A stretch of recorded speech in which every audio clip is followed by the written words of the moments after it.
الله صلى الله عليه وسلم من تواضع لله رفعه الله أو كما قال عليه الصلاة والسلام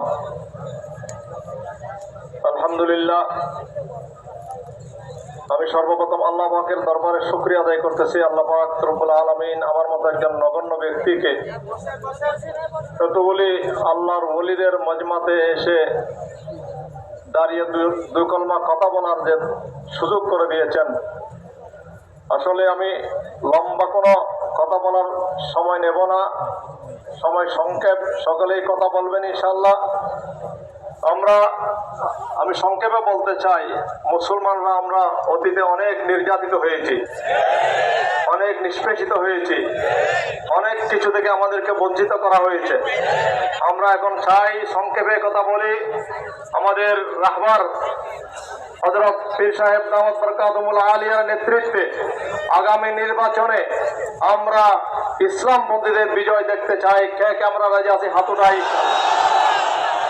এই জন্য আমরা সকলেই প্রত্যেকটা ঘরে ঘরে আমরা কাজ শুরু করতে হবে। আমাদের একটাই কাজ, আমাদের পীর সাহেব দামাত বরকাতুহুল আলিয়ার নেতৃত্বে আমরা যাতে প্রতিটা ঘরে ঘরে আমাদের দাওয়াত পৌঁছাতে পারি এবং আগামী নির্বাচনে যাতে আমরা প্রত্যেকটা কেন্দ্রের মধ্যে আমাদের ভোটের যে বাক্স হবে সেই ভোটের বাক্সের মধ্যে আমরা বিজয়ী হতে পারি। এই জন্য আমাদের কাজ করতে হবে। তার জন্য প্রধান কাজ যেটা আমরা সকলেই যে বলতেছি, আমরা এক হই। আমার আব্বাজান হযরত শেখুল ইসলাম রহমতুল্লাহ প্রায় সময় কথাটা বলতেন, এক হওয়ার জন্য প্রধান উসুল আর মূলনীতি হচ্ছে আমাদেরকে আমাদেরকে নিজেকে ছোট মনে করতে হবে এবং অপরকে বড় মনে করতে হবে। আমরা আমাদের পীর সাহেব দামাত বরকাতুহুল আলিয়ার মধ্যে সেই গুণটাই আমরা দেখতে পাই। এই জন্য আমরা প্রত্যেকেই আমরা নিজেকে ছোট মনে করে অপরকে বড় মনে করে তাদের কাছে আমরা যাব, তাদেরকে বুঝিয়ে আমরা দ্বীনের সৌন্দর্য, ইসলামের খুব এটা বুঝিয়ে আমরা আমাদের পীর সাহেব দামাত বরকাতুহুল আলিয়ার নেতৃত্বে সকলকে ঐক্যবদ্ধ করার চেষ্টা করব। ওমা তৌফিক ইল্লা বিল্লাহ। আসসালামু আলাইকুম ওয়া রাহমাতুল্লাহি ওয়া বারাকাতুহু। মুহাম্মাদিয়া মাদ্রাসার সম্মানিত নায়েবে মুহতামিম হযরত মাওলানা মুফতি ওয়াজেদ আলী সাহেব দামাত বরকাতুহুল আলিয়া,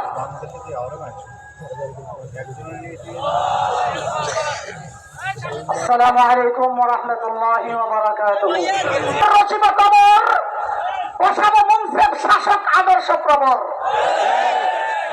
যারা উমরের মতো থাকবে ব্রত সদা মানুষের খেদমতে, বৈষম্য আর বিভেদ থাকবে না তখন আমাদের মুলুকে। তার জন্য আমাদের করতে হবে কি?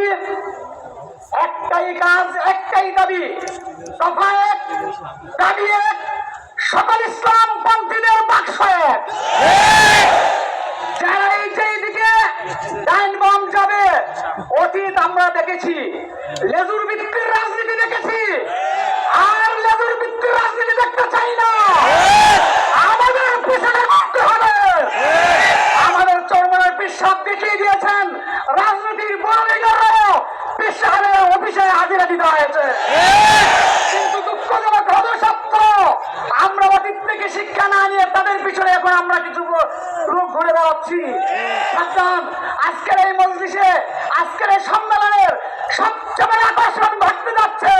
সারা দেশের সমস্ত নদীর অববাহিকা মেঘনা দিয়ে যেমন বঙ্গোপসাগরে মিলিত হয়, ঠিক তেমনি ভাবে সারা বাংলার সকল তৌহিদি জনতার নেতৃত্ব যাদের হাতে রয়েছে, সব নেতৃত্বের মূল আজকে আমির মজলিস ও আমির আন্দোলনের সমন্বয়ে এক হয়ে যাচ্ছে ইনশাআল্লাহ।